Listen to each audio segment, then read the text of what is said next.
Commander Alan West looked at the screen with growing anger. The video showed 37 human children trapped in a large room. They were scared, huddled together for comfort.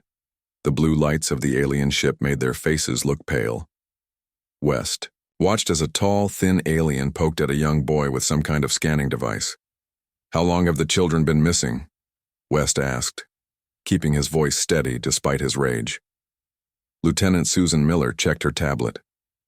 The first children disappeared 3 weeks ago from New Haven Colony. The others were taken from different Outer Rim settlements. It looks like a planned collection. West turned to face his officers in the war room of the ESS Dauntless. The Earth Space Service ship had been following the alien ship for 9 days, after finding its strange energy signal near the old mining station at Proxima Centauri. No one expected to find it carrying human children. "Have we made contact with the ship?" West asked. Communications Officer Peter Clark shook his head. "They aren't answering our messages, sir. We've tried all normal ways and even some old first contact methods." "Do we know who they are?" Science Officer Linda Brown stepped forward. "They seem to be Zorak, sir. They're an advanced alien species from the Andromeda Galaxy. They're known as researchers who study how intelligent life develops. We've had limited but peaceful contact with them before." West narrowed his eyes as he watched another alien enter the room with the children. "Well, they're not peaceful anymore. Get a rescue team ready. I want those children back." "Sir," Miller said, "the Zorak ship has 3 times our firepower. A direct attack would be suicide. What do you suggest, Lieutenant?" Miller showed a diagram of the alien ship. "Their security is advanced, but they might not expect a small team sneaking in.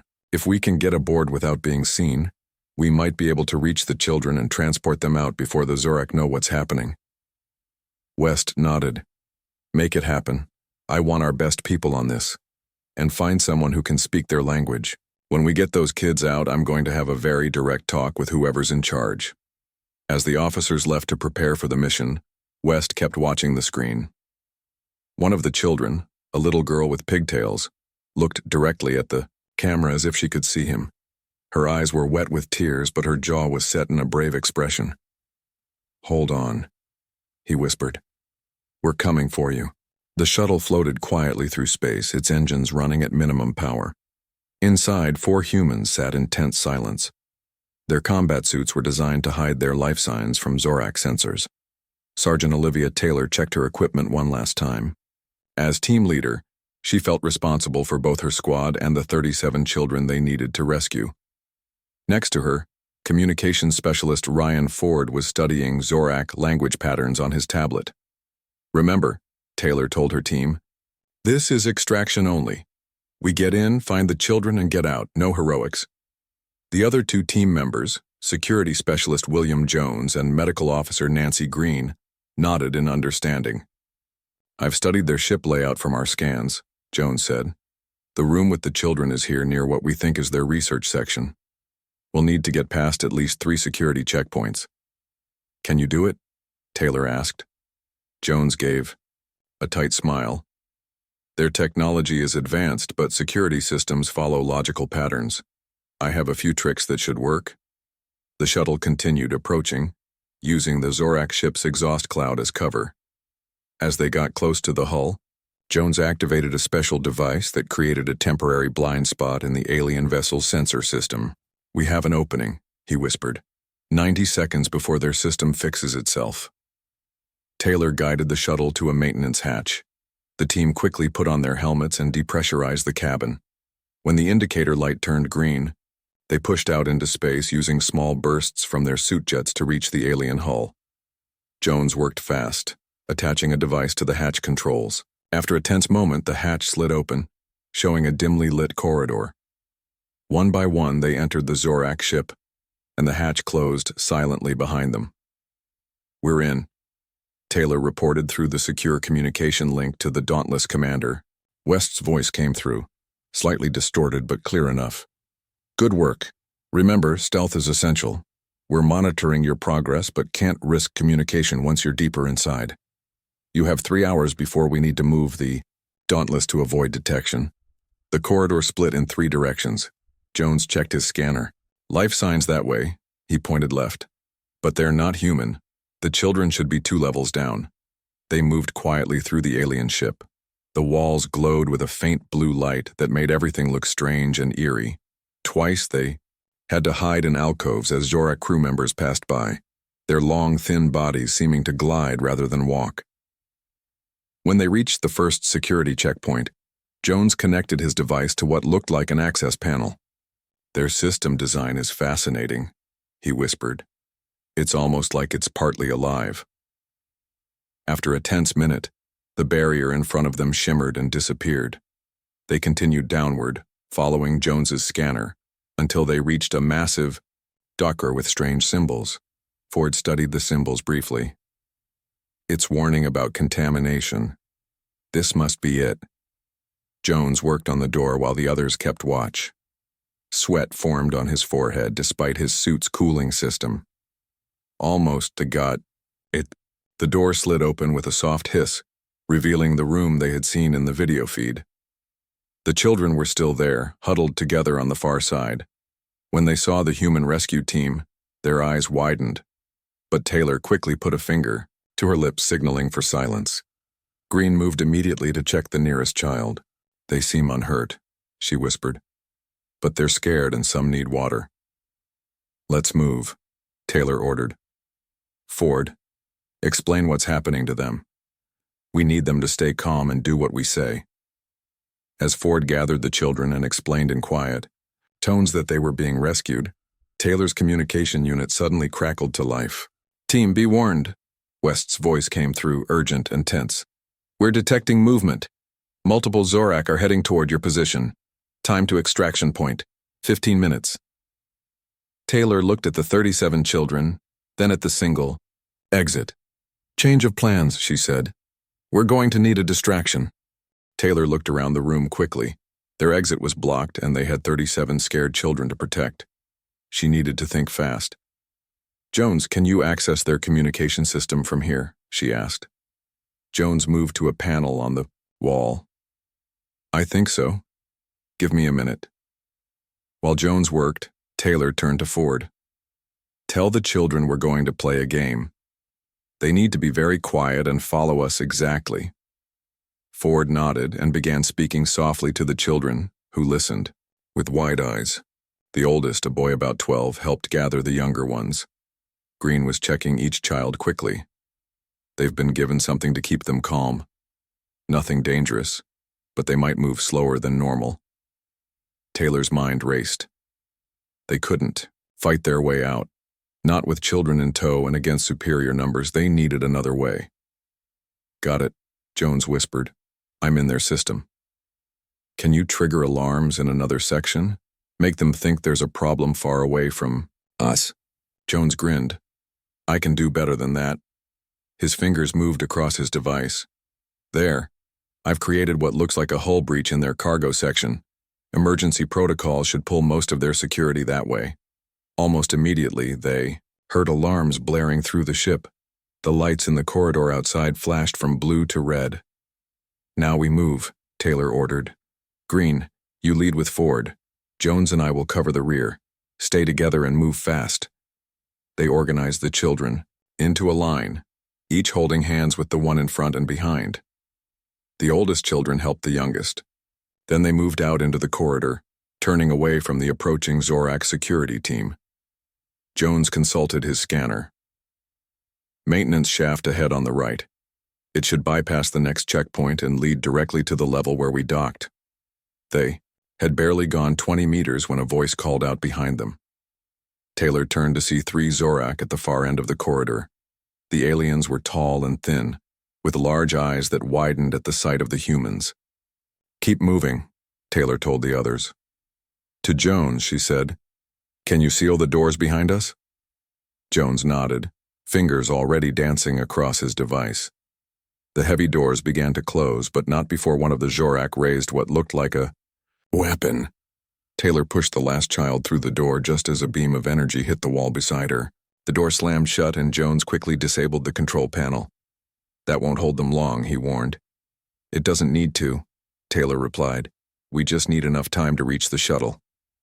They hurried through dimly lit service tunnels, helping. The children climbed through narrow passages. The smallest had to be carried. Taylor could hear the ship's alarm systems continuing to blare, but now there were new alerts, ones that sounded much closer. "They know what we're doing," Ford said, listening to the Zorak communications. "They're sealing off sections of the ship, trying to trap us." Taylor touched her communication unit. "Dauntless, this is rescue team, do you copy?" Static crackled. Then West's voice came through faintly. "We rid you, Taylor. What's your status?" "We have the children, but exit is compromised. We need an alternative extraction point."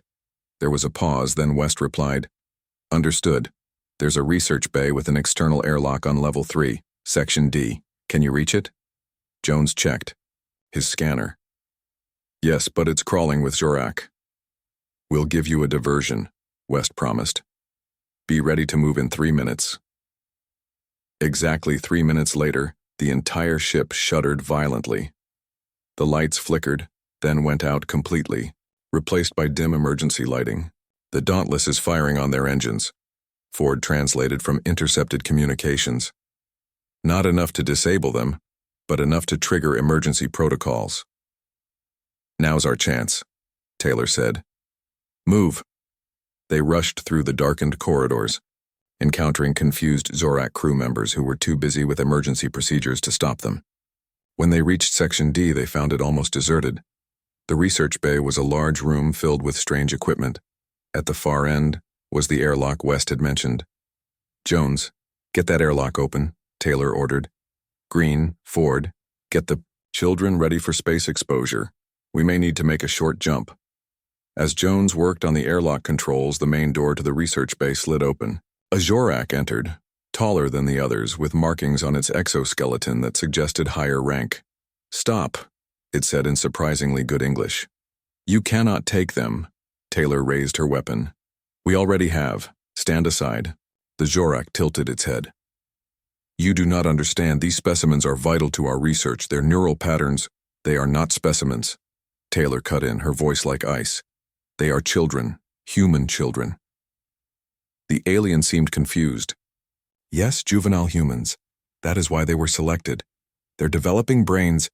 "Sir," Jones called from the airlock. "I've got it open, but there's a problem. The Dauntless can't get close enough for direct pickup.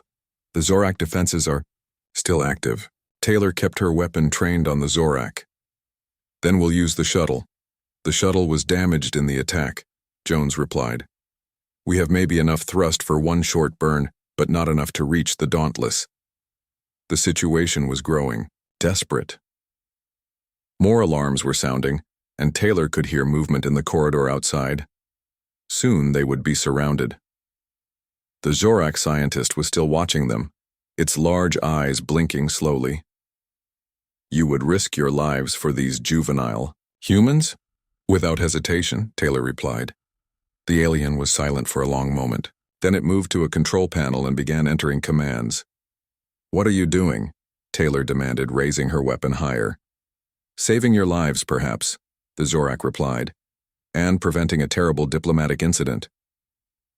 It finished entering commands, then stepped back. "I have disabled the tractor beam controls for this section. Your ship can now approach to retrieval range." Taylor stared in disbelief. "Why would you help us?" The Zorak's skin color shifted slightly. "Because your actions have made me realize we have committed a serious error in judgment. If adult humans are willing to risk war to recover their young, then we have clearly misunderstood your species in a fundamental way." Before Taylor could respond, her communication unit crackled to life. "Rescue team, this is Dauntless. We're in position outside the research bay airlock, ready for immediate extraction. Hurry, we're taking fire from their defensive systems." "UQ, heard him," Taylor told her team. "Let's move." As the children were ushered toward the airlock, Taylor looked back at the Zorak scientist. "This isn't over. Your people took our children." The alien's skin shifted color again. "No, it is not over, but perhaps it can end without further violence. Go now, before others arrive." Taylor backed toward the airlock, keeping her weapon ready until the last possible moment. As the outer doors began to close, she saw more Zorak rushing into the Research bay. The scientist was speaking to them rapidly, gesturing toward the humans. The airlock sealed, and moments later they felt the slight bump as the Dauntless connected to the other side. When the doors opened, Commander West himself was waiting with a full security team. "Get the children aboard," West ordered. "Medical team is standing by." As Taylor stepped onto the Dauntless, she felt the tension finally leaving her body. The children were safe. The mission was accomplished. But from the look on West's face, she knew this was just the beginning of a much larger conflict. The Zorak had made a terrible mistake, one that might yet lead to war. High Researcher Krell-Zin moved through the halls of the Zorak ship with purpose. After studying many different thinking species across 3 galaxies for 20 years, the Zorak scientist believed they were close to a breakthrough with the human specimens. "The way they adapt is amazing," Krell-Zin said to assistant researcher Vextor, who followed close behind. "The young humans show mental flexibility far beyond what we expected. But High Elder Morcal has concerns," Vextor replied, their voice a musical series of clicks and whistles. "The Science Council did not approve taking these specimens. They were supposed to be watched in their natural setting, not taken away." Krell-Zin waved a long 6-fingered hand dismissively. "The Council is too careful. Direct study gives better data. Besides, the humans will never know. Their technology cannot track our ships." They reached the main lab, where several other Zorak researchers were looking at data from the room where the children were kept. Krell-Zin moved to the main screen, expecting to see the normal readings. Instead, warning symbols flashed across the screen. "What is happening?" Krell-Zin demanded. One of the junior researchers looked up, their large, many-faceted eyes blinking rapidly in distress. "The observation room has been entered. Unknown beings have come in." Krell-Zin rushed to the security. "Feed." The image showed 4 figures in dark suits talking with the human children. The High Researcher froze as understanding came. "Those are adult humans," Krell-Zin whispered. "They've found us." Vextor's skin changed color quickly, showing extreme worry among the Zorak. "This is exactly what the Council feared. We must contact High Elder Morcal right away." "No," Krell-Zin grabbed Vextor's arm.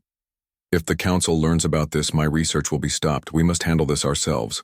Start security measures. Seal all areas leading to the observation room." As alarms began to sound throughout the ship, Krell-Zin hurried toward the containment area, followed by 6 Zorak guards with neural disruptors. They arrived just as Sergeant Taylor and her team were organizing the children to leave. "Stop," Krell-Zin commanded in broken English, the translation device at their throat glowing with each word. "You are entering a Zorak science vessel without permission. You must not be here." Taylor stepped forward, putting herself between the Zorak and the children. "I am Sergeant Olivia Taylor from the Earth Space Service. You have taken citizens of the Earth Alliance. Give them back to us immediately." Krell-Zin's head tilted in confusion. "Taken? No, you do not understand. These are research specimens, carefully chosen for their development potential. Our study is very important for science."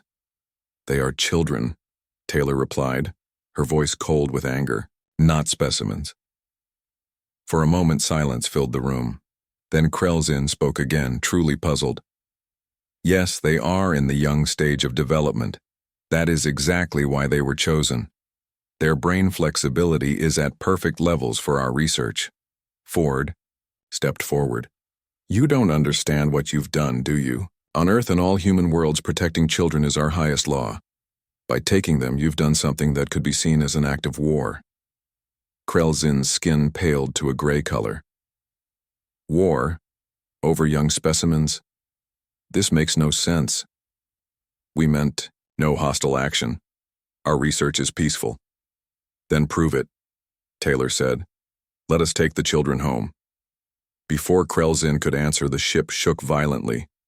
Warning lights flashed, and a voice echoed through the room in the Zorak language. Ford listened, then translated for the team. "The Dauntless has fired on their engines. Commander West is creating a distraction for us." Krell-Zin made rapid clicking sounds to the security team, who lowered their weapons slightly. "This is without precedent. Your ship attacks ours?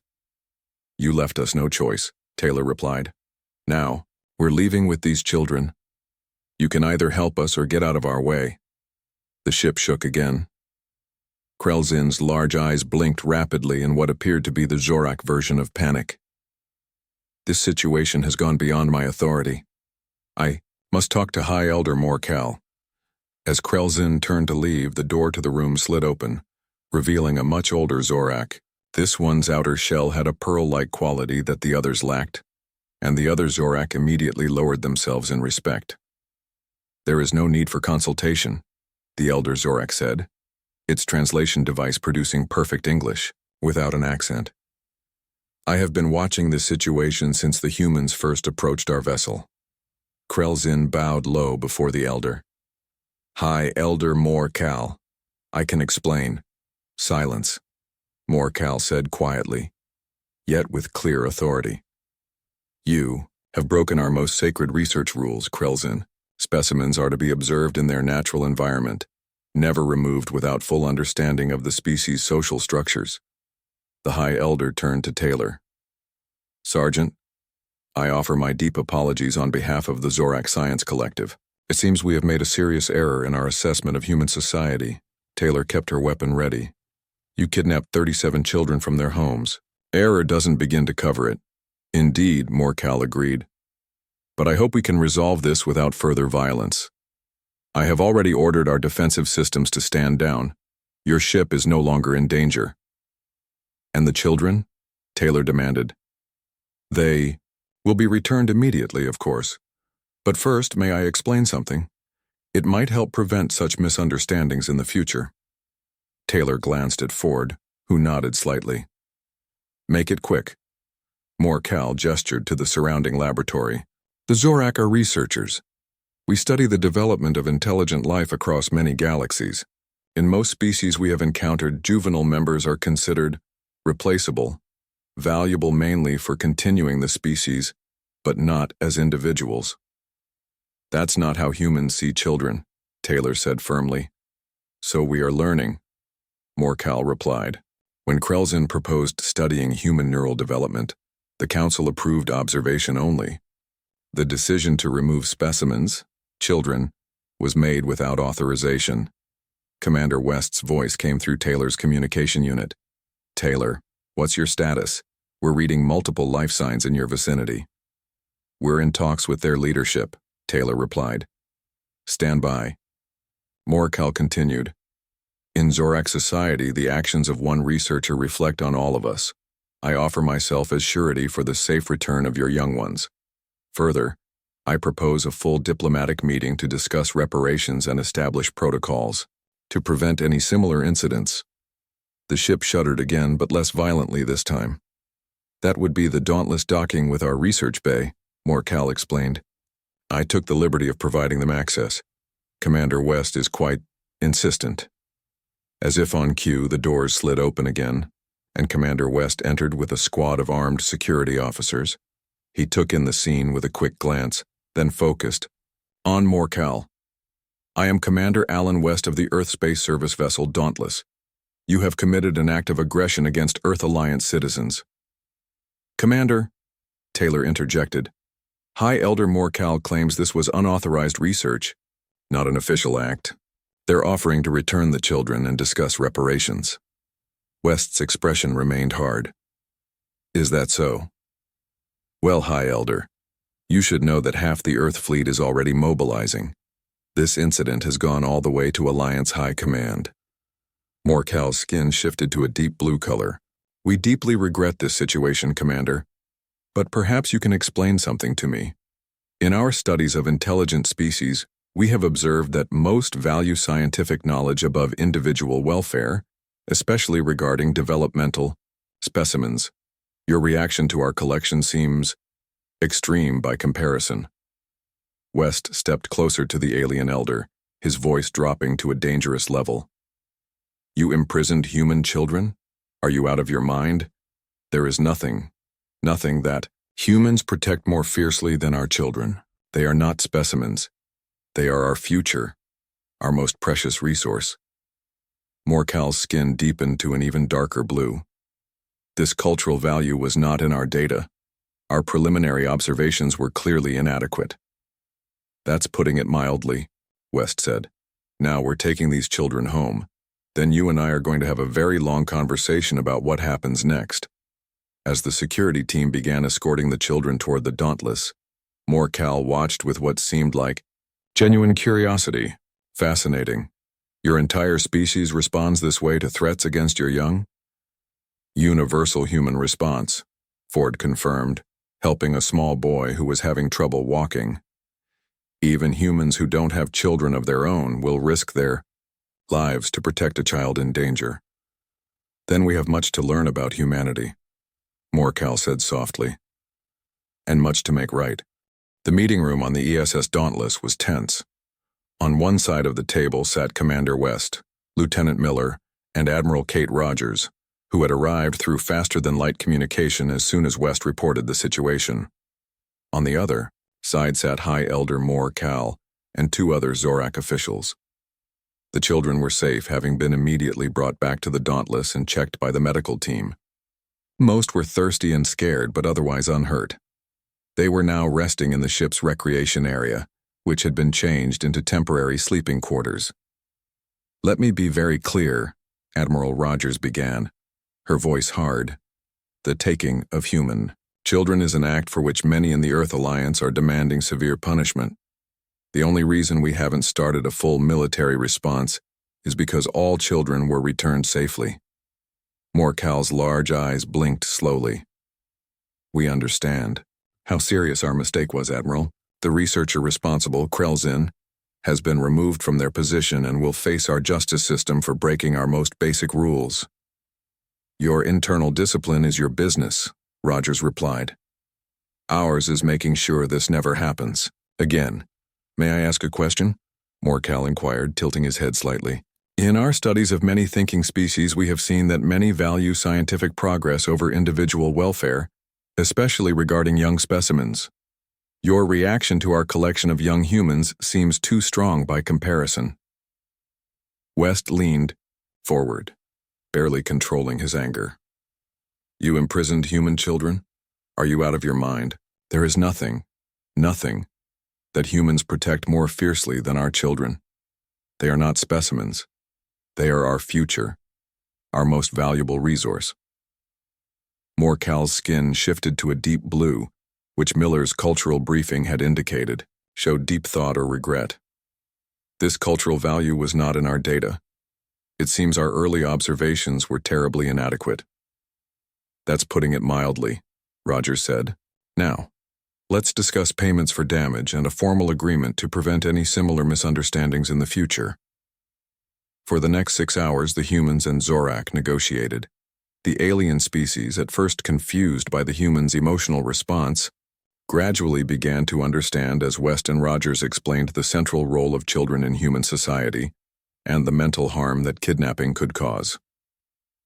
In human culture, West explained, deliberately harming or endangering children is considered one of the most serious moral wrongs possible. Parents will give their own lives to protect their children without hesitation. Communities will use enormous resources to rescue even a single kidnapped child. Fascinating, said one of the Zorak officials, who had been introduced as lead anthropologist Tiervox. This explains much about human expansion patterns and defensive strategies that had previously confused us. As the talks continued, Morcal surprised the humans by offering unprecedented access to Zorak medical technology as payment. Our cell regeneration techniques could be adapted to human bodies. This might help reduce any lasting trauma the young ones experienced. Rogers exchanged glances with West. The Zorak were known to be extremely protective of their medical advances. This was a significant offer. That's a start, Rogers acknowledged. But we also need guarantees this will never happen again. Morcal extended all 6 fingers of their right hand. A gesture the humans had learned indicated a formal promise. The Science Council has already issued a galaxy-wide directive regarding human children. No Zorak researcher will ever approach a human settlement again without clear permission from both our council and your government. By the time they finished, a comprehensive agreement had been drafted. The Zorak would provide payments to the affected families share specific medical technologies, and establish a joint scientific exchange program that would allow for mutually beneficial research under strictly controlled rules. As they prepared to sign the agreement, Morcal addressed West directly. "Commander, there is one matter I wish to discuss privately, if I may." Once the others had left, Morcal's voice dropped to a near whisper. "During our examination of the children, we observed something unusual, an anomaly in their brain patterns that our scientists cannot explain. It appears to be unique to humans." West frowned. "What kind of anomaly?" "A form of potential we have never seen before. It shows differently in each child, but the underlying pattern is consistent. We believe it may represent an evolutionary advancement, one that could significantly impact your species' future development." "Are you saying there's something wrong with the children?" West asked, alarm rising in his voice. "Not wrong," Morcal corrected. "Different, evolving. It may be nothing, natural variation within your species. But if it is what we suspect, the children who were in our containment room may one day show abilities beyond current human norms." West stared at the alien elder, trying to process this information. "Why are you telling me this?" "Because," Morcal replied, "in our ignorance we nearly started a war over these children. If our suspicions are correct, they may need protection not just from outside threats, but from those within your own society who might fear their potential. History across many species shows that evolutionary jumps are often met with fear, rather than understanding." West was quiet for a long moment. "What exactly did you see in them?" "It is difficult to describe in your language," Morcal said, "but it involves neural pathways forming connections that should not be possible according to our understanding of human brain development. In some children, it manifests as enhanced memory. In others, as intuitive problem-solving or pattern recognition, beyond normal parameters." "And you think this is evolution? Something new in humans?" "Perhaps," Morcal said. "Or perhaps it was always there, dormant until something triggered its expression. Our containment field uses specific frequencies that interact with brain tissue. It is possible, though we cannot be certain, that exposure to these frequencies accelerated something that was already beginning." West ran a hand through his hair, thinking of the children now sleeping safely aboard the Dauntless. "What would you recommend?" "Observation, support, protection if needed, but most importantly, understanding. Do not fear what they may become, Commander. In our long history of studying sentient development, we have learned that evolution rarely creates monsters. More often, it creates possibilities." After Morcal left, West sat alone in the meeting room for a long time. The Zorak ships had departed, the diplomatic crisis averted for now. But if what the alien elder had told him was true, this incident might have far-reaching consequences that none of them could predict. He thought of the little girl with pigtails he had seen on the surveillance feed, her eyes defiant, even in captivity. What would she become? What would any of them become? West tapped his communication unit. "Medical, this is Commander West. I want detailed brain scans on all the recovered children.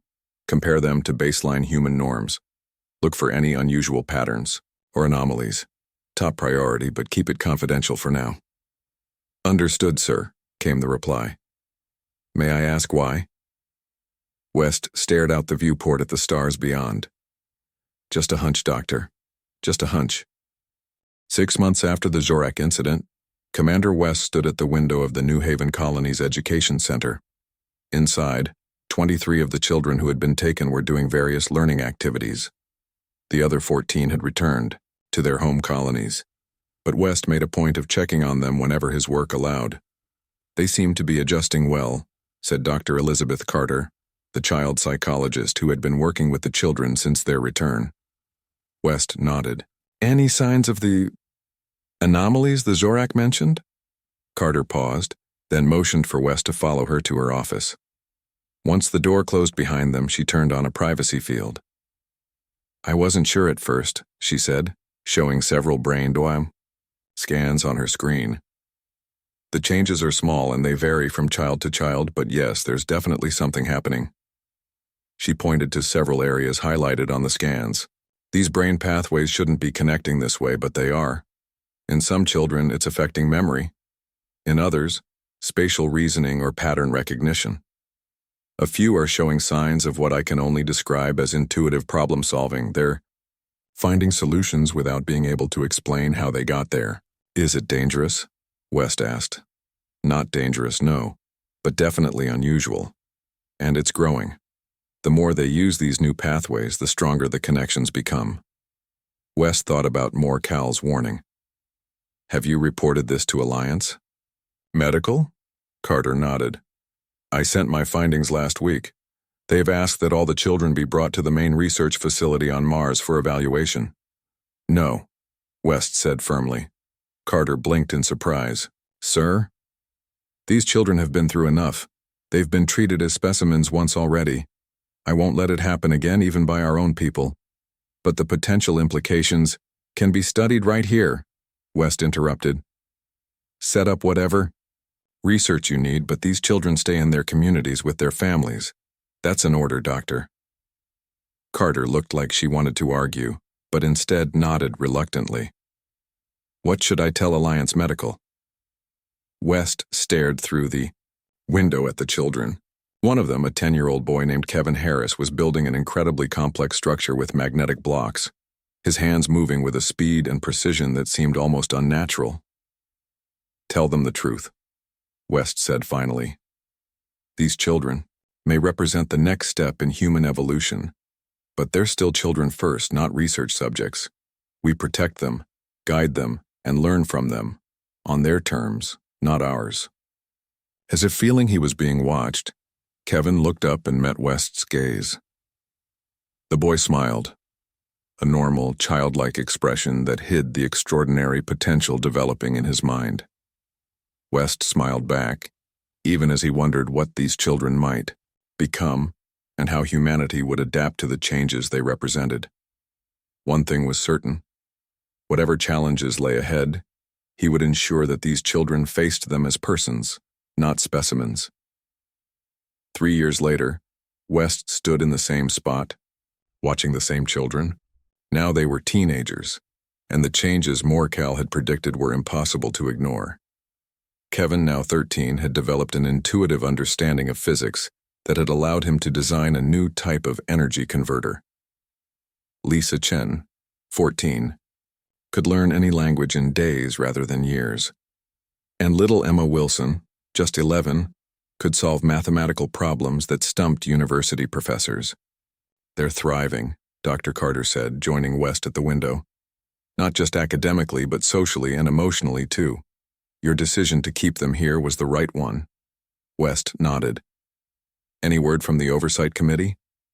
After the children's abilities had become impossible to hide, the Earth Alliance had formed a special committee to monitor their development. Some had wanted the children isolated and studied. Others had feared they might pose a threat. West had fought those battles fiercely, insisting that the children remain integrated in society. They've finally agreed to your proposal, Carter said. The New Haven Protocol will be implemented across all colonies. Any child showing similar developmental patterns will be supported within their community, not removed for study. And the Shorak? The scientific exchange is proceeding well. They're fascinated by what's happening with the children, but they've respected our boundaries. No direct contact, just data sharing. West smiled as he watched Kevin helping a younger child with a learning puzzle. You know, the Zorak made a terrible mistake taking those children. But in a strange way, they might have given humanity a gift.